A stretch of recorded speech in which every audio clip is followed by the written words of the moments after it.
saya minta maaf lah kalau ada yang mengatakan bahawa untuk membantu anak tu kena belikan buku ulang kaji. Saya tidak sokong pandangan tu. Bagi saya secara peribadi, saya mengatakan bahawa sama ada tahun 4, darjah 4 ataupun tingkatan 3 itu, bagi saya, pendapat saya lah, tidak perlu untuk semua murid.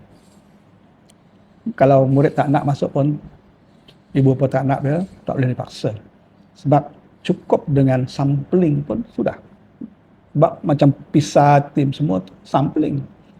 Kalau dengan tujuan untuk menyertai PISA atau menyertai CPLM, Southeast Asia Primary Learning Matrix, yang kita sebahagian daripadanya, memang kita masuk, dan dia adalah secara sampel. Ya, tak boleh dipaksa semua murid untuk menyertainya ataupun murid untuk duduk. So nak apa sibuk-sibuk cari kertas ulang kaji, buku ulang kaji.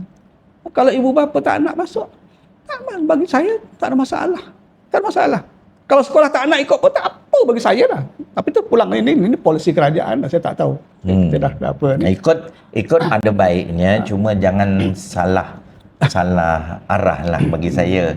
Kita terima apa yang kerajaan buat itu, dan kita tak apa kalau tuan-tuan nak tolong anak-anak belajar pun akibatnya anak tu akan jadi lebih baik. Okey. Tapi ingat ya, bila matrik ni maknanya kita cari kelemahan anak yang untuk ditambah baik gitu.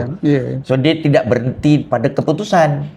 Dia akan berhenti pada tindakan kita, dan akibatnya anak akan belajar lebih baik. Ambil itu. Saya minta maaf lah kalau ada yang mengatakan bahawa untuk membantu anak tu kena belikan buku ulang kaji. Saya tidak sokong pandangan tu. Kalau untuk matrik lah. Untuk matrik lah. Tapi kalau sokong ulang kaji untuk belajar lebih baik tu, belilah. Tak apa. Untuk matrik.